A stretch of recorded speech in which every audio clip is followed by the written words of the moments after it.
Selamat datang ke Pandangan J. Lama kita tak jumpa. Hari ni dengan kita tak lain tak bukan yang berbahagia Datuk Seri Dr. Jahabudin. Dan hari ni kita akan membincangkan topik yang amat menarik, Datuk Seri. Hari ni kita akan membincangkan topik mengenai bolehkah pemimpin politik ni bantu rakyat. Okey. Assalamualaikum Waalaikumsalam. Saudara Fudil. Ya. Datuk Seri, berkaitan dengan topik ni Datuk Seri, saya ingin petik apa yang Datuk Seri tulis di dalam buku Datuk Seri Rapera di page 47 under topik quality of leadership. Saya amat tertarik dengan apa yang Datuk Seri tulis.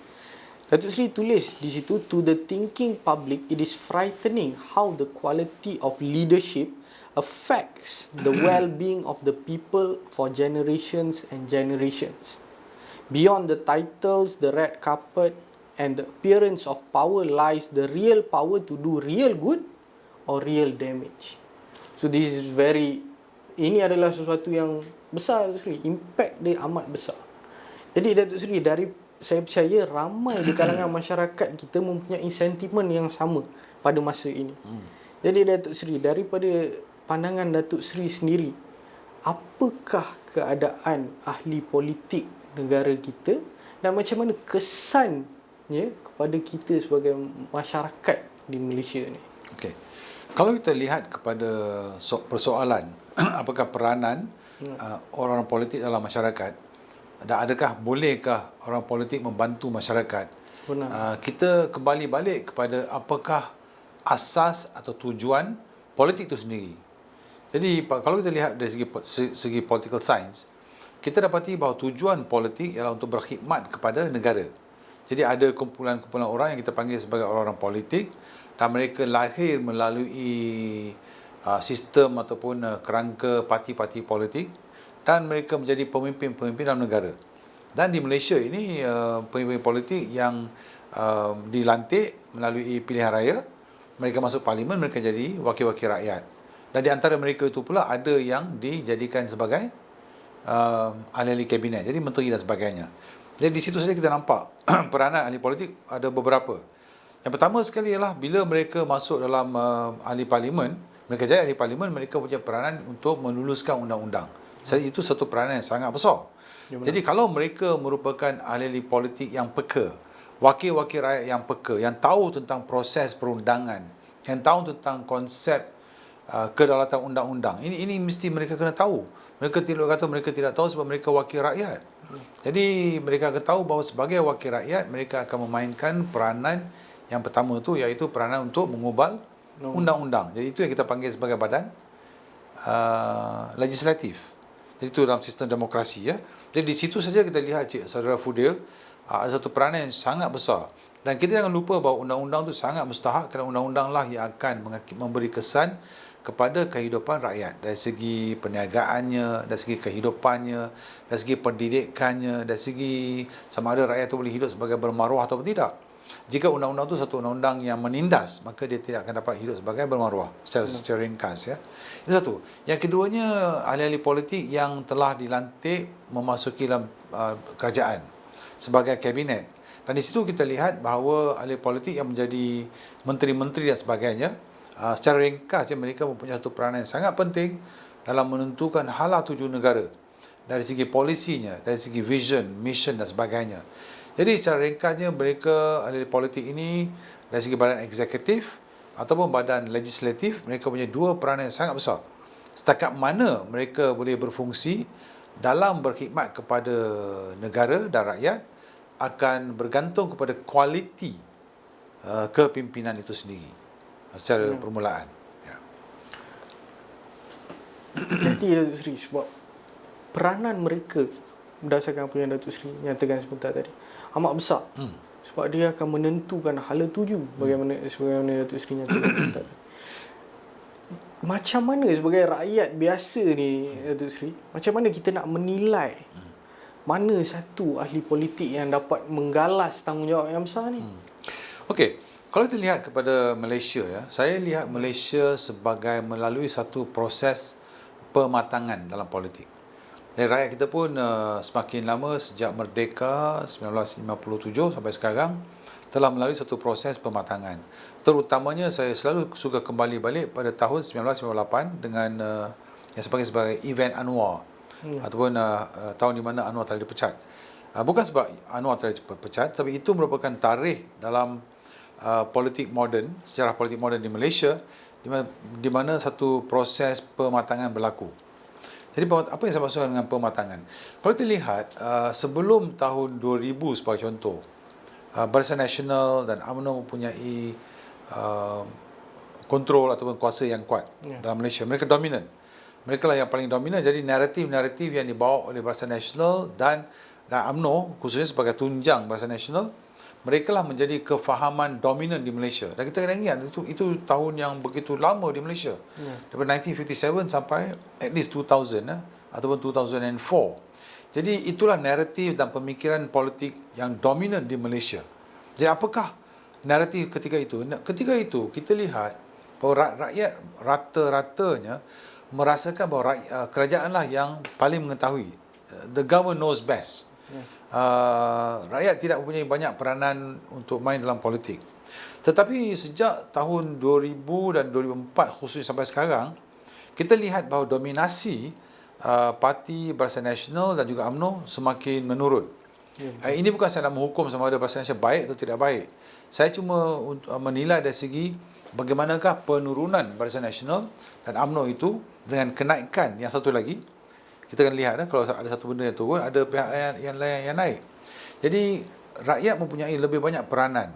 Pembangkang juga mempunyai lebih banyak peranan. Sehingga kan kalau kita lihat pada tahun 2018, buat pertama kali di Malaysia, pembangkang yang dianggap sebagai pembangkang dulu menjadi kerajaan Persekutuan Federal, iaitu Pakatan Harapan. Jadi itu telah memecahkan satu minda atau pemikiran di rakyat Malaysia bahawa sentiasa ada satu parti. Dan di antara 2018 sehingga sekarang, kita dapati ada beberapa coalition ataupun kerjasama politik ataupun kerajaan Pakatan Harapan, Perikatan Nasional, Muafakat Nasional dan sebagainya. Dan kita juga lihat bahawa dari tahun 2018 sehingga sekarang kita sudah ada Perdana Menteri Tun Mahathir, Muhyiddin Yassin dan juga Ismail Sabri. Tak pernah berlaku. Jadi semua ini memberi kesan kepada kematangan politik di minda rakyat. Jadi rakyat Malaysia melihat bahawa kita juga mempunyai peranan yang besar yang boleh dimainkan. Dan jangan terlupa, Saudara Fudil, selama 20 tahun ini, penglibatan rakyat biasa, yang saya panggil sebagai non-governmental individuals, lebih banyak. Penglibatan civil society juga lebih banyak. Jadi lebih banyak penglibatan stakeholder yang dahulunya tidak memasuki dalam politik, tapi sekarang kini lebih banyak yang masuk politik. Begitu juga dengan pemuda-pemudi. Ramai yang melibatkan diri dalam politik. Jadi, secara ringkasnya, Saudara Fudil, kita lihat bahawa sejak tahun 2000 sampai sekarang, kematangan rakyat Malaysia dalam politik bertambah tinggi, bertambah lebih.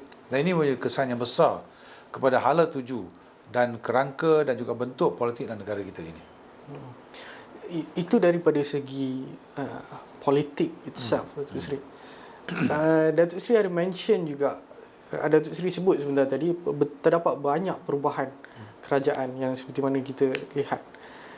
Dan juga kita tahu berlakunya banyak pertuduhan di mahkamah apabila kerajaan berubah. Kita bukan pick any case. Secara keseluruhannya banyak pertuduhan. Dan saya juga percaya Datuk Seri juga telah mengutarakan idea untuk ditubuhkan satu RCI. Kenapa Datuk Seri perkara ini penting dan apakah efek ataupun kesan pertubuhan ini kepada masyarakat secara amnya? Okey, seperti mana yang Saudara Fudil secara tepat telah menonjolkan, terdapat beberapa perkembangan terutamanya dari segi pertuduhan dan juga dapatan kesalahan oleh beberapa pemimpin politik yang didapati salah dan sebagainya. Dan perkara ini penting juga dalam mempengaruhi minda dan imajinasi rakyat. Sekali lagi kita lihat balik pada zaman sebelum 2000 atau 2004 di Malaysia. Kita lihat, rakyat melihat pada amnya orang-orang politik ini maksum. Dan juga mereka ni untouchable. Mereka ni sentiasa ada niat untuk berkhidmat kepada negara dan rakyat. Rata-rata rakyat semakin sedar bahawa orang politik ini pun manusia juga. Jadi rakyat lihat kepada orang politik ni, bahawa mereka juga mempunyai kepentingan sendiri. Mereka juga amalkan kronisma, mereka juga amalkan nepotisme dan sebagainya. Jadi semua ni semua ni bagi rakyat sedar bahawa rakyat sendirilah perlu menjadi pemantau kepada apa yang dilakukan oleh orang-orang politik dan sebagainya. Jadi bagaimanakah pemantauan ini boleh dilakukan? Saya cadangkan di antara satu cara yang kita lakukan ialah dengan tubuhnya RCI, Royal Commission Inquiry. Sebab kita tidak boleh membenarkan tuduhan-tuduhan melulu berlaku di dalam masyarakat tanpa ada satu reaksi yang positif kepadanya. Dan Saudara Fudil sendiri sedar bahawa bila timbulnya pilihan raya, dan bukan pilihan raya, kita tengok 20 tahun ni, puak-puak orang politik sendiri menuduh di antara satu sama lain. Betul. Kan? Engkau korap, aku tak korap, engkau korap, engkau. Jadi akhirnya rakyat bertanya, bukan kita yang tuduh mereka, mereka yang menuduh di antara mereka sendiri. Jadi bila tuduhan-tuduhan seperti ini berlaku, dan terutamanya bukan tuduhan rasuah, juga berlaku tuduhan penyelewengan kuasa, dan juga berlaku tuduhan bahawa institusi-institusi kerajaan digunakan untuk kepentingan politik. Jadi soalan yang rakyat tanya ialah, apakah kita nak membiarkan tuduhan-tuduhan melulu ini yang memberi kesan yang besar kepada imej negara, kepada kestabilan negara itu berlalu tanpa sebarang siasatan. Jadi itulah saya cadangkan supaya patut diwujudkan satu RCI, Royal Commission Inquiry, satu badan inquiry diraja untuk to get to the bottom of this, untuk melihat sama ada atau tidak tuduhan-tuduhan ini benar atau tidak benar, dan supaya kita ada satu closure. Itu penting. Selagi kita tidak ada closure secara Fudil, ia akan seolah benar dan maruah negara kita ni akan terjejas. Dan ia juga akan memberi negative impact kepada rakyat dan juga terutamanya kepada pemuda-pemudi yang melihat orang-orang politik dewasa ini menuduh di antara satu sama lain. Jadi Datuk Seri, berkaitan undang-undang juga Datuk Seri, sebab ni perspektif seorang peguam kanan yang praktis. Jika sekiranya kita dapat tubuhkan RCI dan siasatan dilakukan, akan tetapi coming soon ada another general election, akan ada lagi satu pilihan raya umum. Jika pilihan raya umum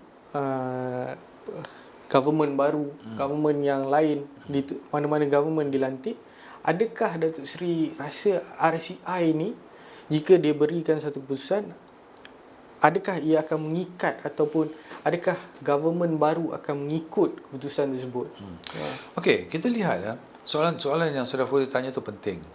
Jadi kita akan tanya kenapa Saudara Fudil terbawa untuk tanya soalan sedemikian. Dan bukan Saudara Fudil saya tanya soalan itu, tahu, ramai rakyat yang tanya. Soalannya sebenarnya begini tau. Dia orang tanya, kalau kita buat RCI atau sebarang jawatan kuasa untuk menyiasat, adakah kerajaan yang akan menang nanti akan berterusan dengan siasatan itu? Dan adakah mereka akan ambil tindakan? Dan sekiranya RCI atau jawatan kuasa tindakan itu mencalit mereka, adakah mereka akan tutup dapatan ini? Ini yang kita takut. Correct. Jadi di sinilah peri pentingnya kedaulatan undang-undang. Jadi di sinilah pentingnya wujud undang-undang yang mengatasi mana-mana manusia, yang mengatasi mana-mana parti. Itu yang kita kata undang-undang itu mesti daulat. Jadi inilah perkara yang harus diminta, dicanang, dijuang oleh rakyat-rakyat sendiri. Maknanya setiap stakeholder, setiap civil society, kitalah yang harus mencanang, memperjuangkan perlunya kedaulatan undang-undang. Faham ya? Faham. Kalau tidak, orang politik orang politik pada amnya dan pada asasnya mereka akan hanya mempertahankan diri mereka. Dua je saya dah pernah ulang banyak kali. Orang politik yang asasnya mereka mempertahankan kuasa mereka, yang kedua harta mereka. Memang ada yang buat baik. Saya tak kata orang politik tak buat baik. Tetapi kerana peranan orang politik untuk buat baik pada negara itu, berkhidmat kepada negara itu sangat penting, maka kita perlu undang-undang yang juga persuade them, yang menggalakkan mereka membuat perkara-perkara yang baik dan mengelak daripada buat perkara-perkara yang mungkar dan yang tidak baik. Itu yang penting. Dari segi education Datuk Seri, jika Datuk Seri boleh kongsi apakah penambah baikkan yang boleh kita lakukan dari segi education supaya rakyat-rakyat biasa, rakyat-rakyat boleh mudah faham apa yang cuba Datuk Seri sampaikan. Right. Saya lihat, bagus Saudara Fudil. Saya lihat, saya sebut tadi tentang kematangan. Ya. Saya lihat rakyat semakin matang dan kematangan rakyat ini berlaku kerana pelbagai perkara-perkara dan peristiwa-peristiwa yang berlaku sejak 22 tahun. Jika peristiwa-peristiwa tidak berlaku, maka rakyat tidak akan matang. Jadi, selain daripada pengalaman yang berlaku, kita juga perlu wujudkan pendidikan dari segi sekali lagi saya wujud pendidikan tentang proses demokrasi itu sendiri. Apakah peranan wakil-wakil rakyat? Wakil-wakil rakyat adalah wakil-wakil rakyat, bukan raja-raja rakyat yang perlu dijulang, yang perlu dipuji, yang perlu dijilat tangannya dan sebagainya. Mereka adalah wakil, mereka mewakili rakyat. Dan kita kena sedar mereka mewakili rakyat untuk apa?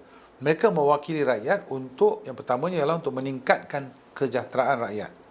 Melalui macam mana? Melalui sebagai contoh untuk meningkatkan peluang-peluang pekerjaan, untuk mewujudkan suasana dan keadaan dalam negara ini yang tidak mendiskriminasi di antara rakyat-rakyat itu sendiri. Jadi kita mesti ada situasi dan peluang di mana rakyat yang berkebolehan, yang rajin, yang minat, boleh mewujudkan sesuatu untuk dirinya. Faham ya? Ya. Kita mesti ada pemimpin sedemikian. Jadi inilah antara pendidikan-pendidikan yang perlu kita wujudkan supaya mereka faham. Rakyat faham supaya rakyat tidak boleh harus lihat pada pemimpin sebagai raja-raja baru. Dan selalunya bila ada merdeka sebagai contoh Saudara Fudil, kita bangga dengan kita telah bebas daripada penjajah-penjajah luaran. Soalan yang selalu saya tanya ialah, adakah kita bebas daripada penjajahan atau adakah kita telah mengganti penjajah luar dengan penjajah yang sama kulit dengan kita, yang sama muka dengan kita, yang sama bahasa dengan kita. Jadi kalau itu masih wujud, jadi di manakah rakyat telah bebas daripada penindasan, bebas untuk carve out atau membentuk satu kehidupan yang bermaruah untuk dirinya sendiri. Jadi ya, pada ringkasnya pendidikan harus berterusan dalam semua bidang-bidang ini dan ini akan mengambil masa. Itu salah satu aspek daripada Rapera sendiri, nurturing thinking, untuk memupuk daya berfikir. Dan juga another element atau another portion is compassionate ataupun berihsan. Bagaimana sifat ihsan ni, Datuk Seri, daripada pandangan Datuk Seri, ia boleh mengubah ke arah ataupun mencapai goal ataupun tujuan yang kita hendak. Okay. Itu satu lagi pemikiran yang agak baru. Di mana kita selalu dengar luahan rakyat. Dia kata, ini politik mestilah kotor. Ya, betul. Ini politik mestilah brutal. Jadi benda-benda politik itu kotor, politik itu brutal timbul kerana kita tidak pernah fikir ataupun kita tidak ada satu gerakan seperti mana yang kita cuba sedaya upaya kita, gerakan Rapera, untuk memasukkan atau menyelitkan sikap keihsanan atau compassion dalam politik. Sebab kita lihat pada keihsanan itu, keihsanan bermakna kita memahami kesusahan orang lain disusuli dengan tindakan untuk mengatasi kesusahan. Jadi kalau orang politik itu tahu bahawa aku masuk politik ini aku perlu berihsan kerana aku perlu memahami kesusahan yang dihadapi oleh rakyat. Kesusahan apa yang mereka hadapi? Kesusahan mereka hadapi ialah dari segi kemiskinan. Jadi bagaimanakah kita nak atasi kemiskinan? Pekerjaan, bantuan, peluang dan sebagainya. Dari segi kesihatan mungkin. Jadi bagaimana kita atasi? Jadi kesemua-semua ini saya percaya boleh diatasi jika orang politik faham tentang konsep compassion atau keihsanan dan mereka tahu bahawa compassion atau keihsanan ialah memahami segala masalah yang dihadapi oleh rakyat, dan kerana mereka compassion dan ihsan, mereka juga akan mencari jalan bagaimanakah untuk mengatasi atau mengurangkan kesusahan yang dihadapi oleh rakyat. Jadi saya percaya kita harus lontarkan dan memperjuangkan bahawa sikap keihsanan atau compassion harus menjadi salah satu daripada kriteria untuk menjadi seorang pemimpin di negara ini. Okey. Saya percaya itu adalah satu perkara yang kita kena ada, Datuk Seri, sebab nothing works. Ya. Terima kasih banyak Datuk Seri kerana bersama dengan kita. Terima kasih, sentiasa gembira dalam membincangkan topik Fudil yang amat berat dan telah memberi kita idea-idea untuk move forward atau bertindak ke hadapan. Itu saja untuk hari ini. Terima kasih kerana menonton. Jangan lupa untuk like, share dan subscribe.